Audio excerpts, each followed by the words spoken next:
রক্ষণাবেক্ষণ কাজ শেষ করে প্রায় 2 মাস পর চালু হলো পটুয়াখালীর পায়রা 1320 মেগাওয়াট তাপবিদ্যুৎ কেন্দ্রের দ্বিতীয় ইউনিটের বিদ্যুৎ উৎপাদন।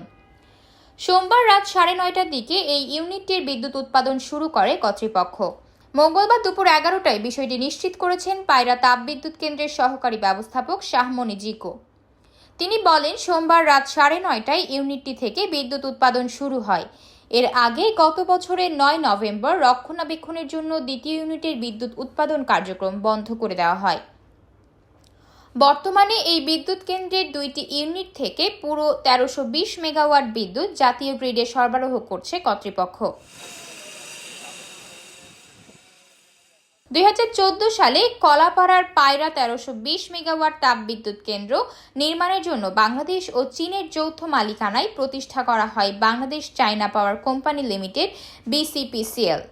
2016 সালে প্রকল্পটি পরিবেশগত ছাড়পত্র পাওয়ার পর 2017 সালে এর নির্মাণ কাজ শুরু হয়। 2020 সালের 15 মে থেকে পায়রা 1320 মেগাওয়াট তাপবিদ্যুৎ কেন্দ্রের 660 মেগাওয়াট ক্ষমতা সম্পন্ন প্রথম ইউনিট উৎপাদন শুরু করে এবং ওই বছরের ডিসেম্বরে প্ল্যান্টটির দ্বিতীয় ইউনিট বিদ্যুৎ উৎপাদনের সক্ষমতা অর্জন করে।